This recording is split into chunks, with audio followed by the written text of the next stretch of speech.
Bom dia, investidor. Começando Infomani na Bolsa, o seu giro diário de notícias com tudo o que você precisa saber para operar nessa terça-feira, 27 de janeiro de 2016. Hoje o mercado vai dos Estados Unidos ao ABC, muita coisa acontecendo, tanto na política monetária norte-americana como na polícia investigativa brasileira. O dia começou quente, pelo menos para os investigados da nova fase da Operação Lava Jato. E no final do pregão a gente vai ter a reunião do FONC, no qual esperar a manutenção dos juros, mas a gente vai dar um detalhe importantíssimo sobre essa reunião que vale a pena ser monitorado, uma palavra-chave que, se for repetida com um certo exagero, pode sinalizar juros muito baixos por muito tempo. Bom, vamos dar aquela passada rápida nas cotações antes de falar das notícias. Nesse momento, 10 horas, 12 minutos, horário de Brasília. A gente está vendo a Bolsa, para variar, em queda, caindo 0,23% nesse momento, cotada a 37.400 pontos. No ano, a queda já chega a 13,70% ao ano. Nesse momento aparece em alta Rumo, né? A ação que mais caiu no ano, está tendo um breve respiro hoje, 5%. Ainda acumula queda de 75% no ano. Concessionárias siderúrgicas e elétricas aparecem com alta de mais de 1%. Setor educacional teve notícia favorável para elas. Na ponta de baixo, Santander, a maior perda do dia, estreando a temporada de resultados corporativos, não trouxe números muito agradáveis.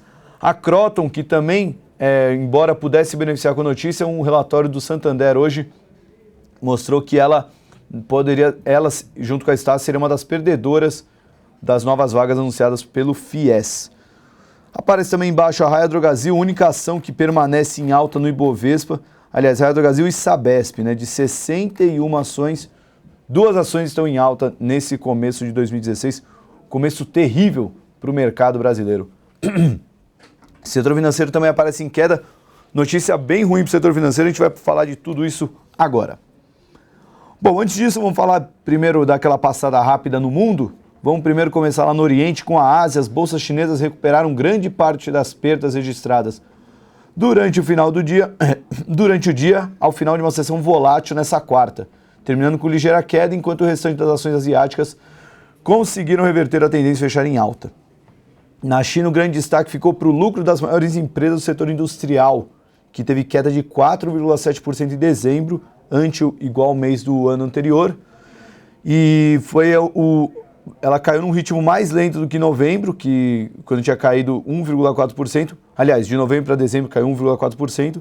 E em todo o ano de 2015, o lucro chinês caiu 2,3% para cerca de 6,4 trilhões de yuans. Em 2014 tinha avançado 3%. Apenas o setor minerador registrou queda de 58% no lucro do ano passado, enquanto o segmento manufatureiro teve leve alta de 2,8%.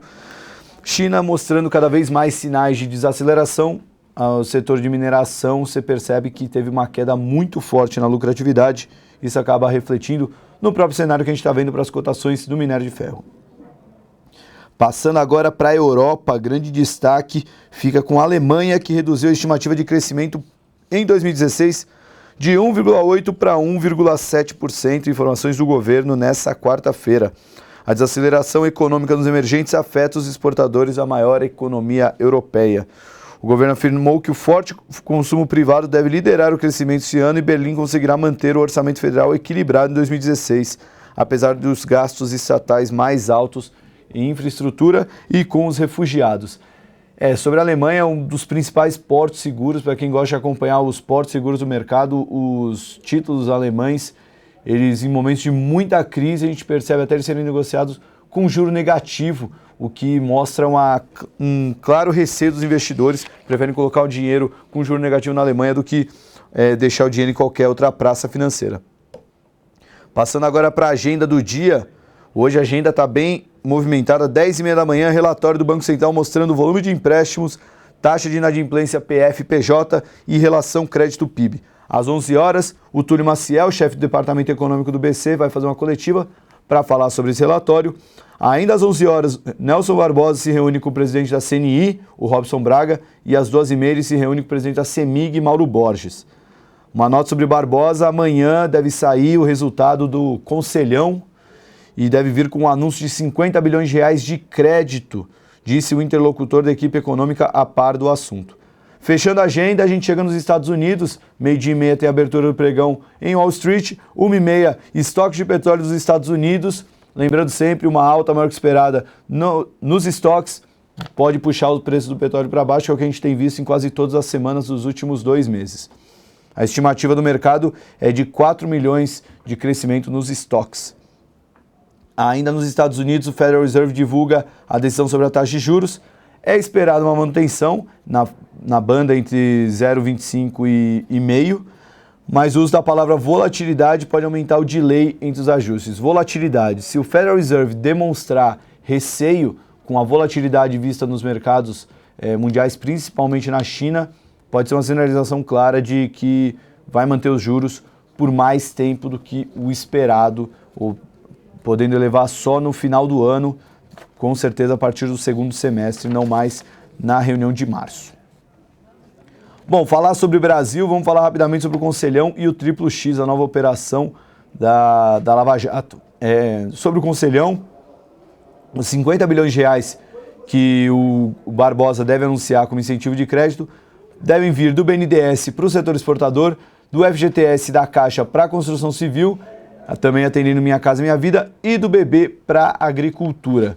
Segundo informações da Folha, o governo deve dizer ainda que vai buscar 3 reformas à Previdência, fiscal e administrativa, e o Barbosa anunciará que pretende criar um sistema de metas para os gastos públicos, com limites para despesas do governo.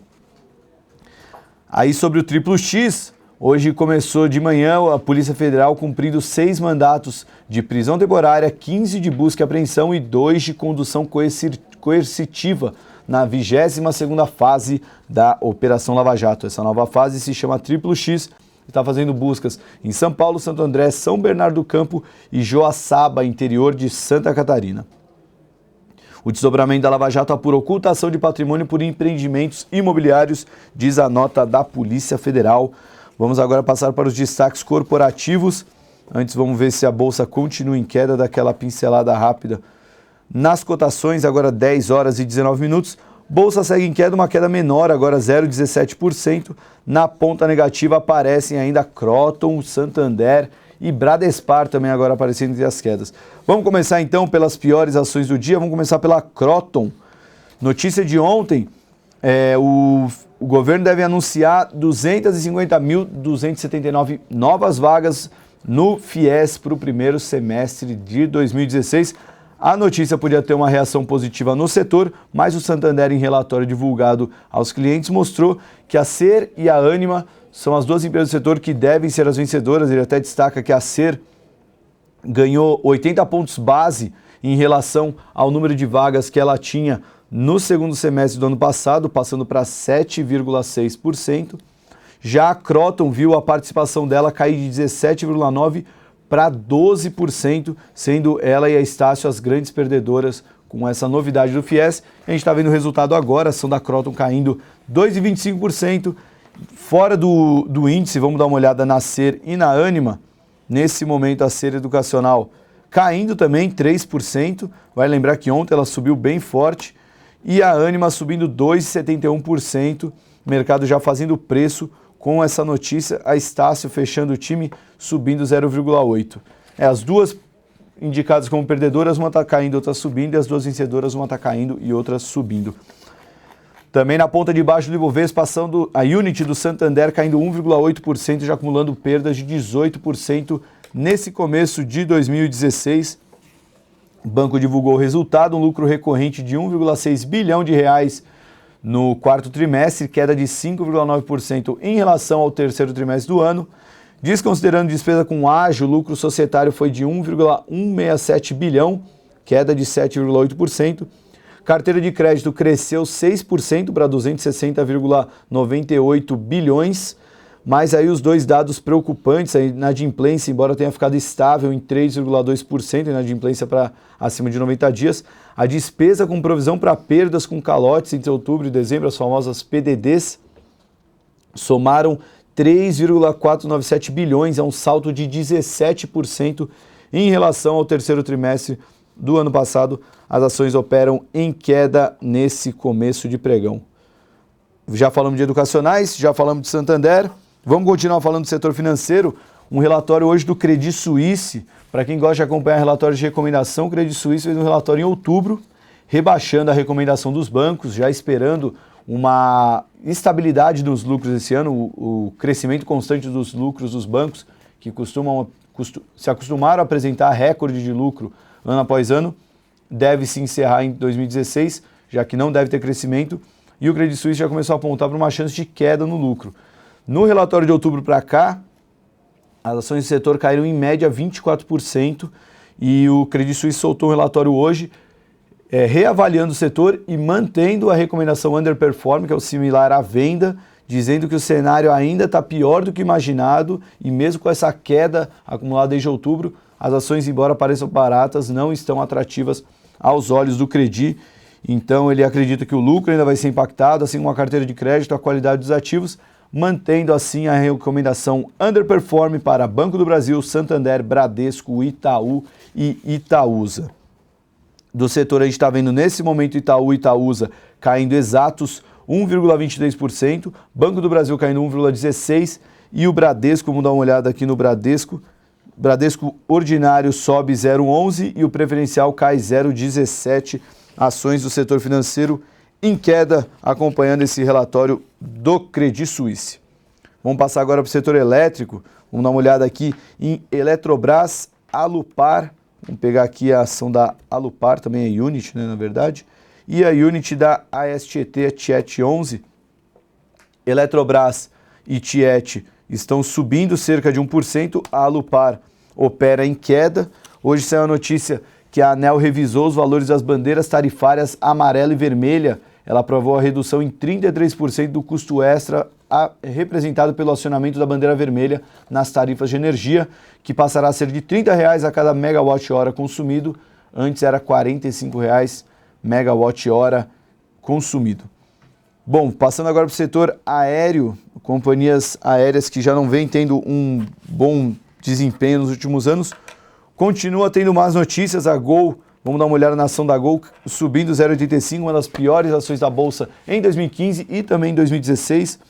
Notícia do Valor, citando executivos do setor de viagens, apontando que a recessão deverá manter o preço sobre passagens aéreas ainda mais pressionados e mesmo com a oferta de voos caindo, os preços não devem subir. Isso deve impactar a rentabilidade das companhias aéreas também em 2016.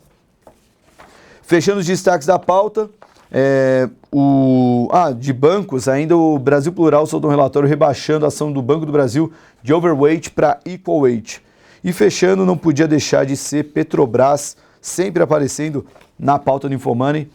Saiu notícia na Folha de que os 60 mil participantes do Petros, né, que é o fundo de pensão dos empregados e servidores da Petrobras, os 60 mil participantes do fundo terão que dar uma contribuição para cobrir o rombo que já dura 3 anos do fundo. Acabou ficando na mão dos contribuintes.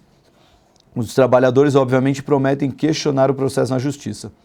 Petrobras ainda informou que não foi intimada sobre a liminar que suspende a venda da participação de 49% da Gaspetro. Para lembrar, em 28 de dezembro, ela concluiu a venda para Mitsui Gás, que desembolsou 1,93 bilhão de reais para a Petrobras. Ela destacou ainda que a venda foi realizada dentro da absoluta legalidade, aprovada sem restrições pelo CAD. Por fim, o Ministério Público Federal pediu a condenação de executivos da Andrade Gutierrez na Lava Jato e pedindo também o ressarcimento à Petrobras de 486 milhões de reais, o dobro do que ficou comprovado como pagamento de propina nos contratos apurados neste processo. Bom, do destaque da pauta é esse. A gente já deu a letra do que deve acontecer hoje, vale a pena monitorar estoque de petróleo 12h30, reunião do FONC 5 horas e amanhã já se prepare porque deve sair o resultado da reunião do Conselhão junto com a ata do Copom, que deve dar uma diretriz mais clara dessa mudança de rumo do Banco Central, que por muito tempo precificou uma alta de juros e mudou aos 45 do segundo a decisão para manutenção dos juros em 14,25%. Ainda sobre a pauta, hoje, na hora do almoço, o programa não vai ser ao vivo, vai ser gravado, mas já no começo da tarde já vai estar no Infomoney. A gente vai fazer uma prévia do que esperar dessa temporada de resultados, um programa em vídeo. Vou trazer aqui 2 gestores de 2 assets aqui de São Paulo. Eles vão comentar o que esperar do setor, quais os setores que a gente deve acompanhar e o que esperar dos balanços que vão ser divulgados, estão começando a ser divulgados agora. Hoje de manhã já teve Santander, depois do pregão vamos ter o balanço da Fibra e eles já vão dar uma letra do que a gente deve esperar dessa temporada de resultados do 4º trimestre, se vamos ter alguma surpresa positiva ou não. Da pauta é isso, eu me despeço aqui, tenham todos um bom pregão e até amanhã com mais um Infomoney na Bolsa. Até lá!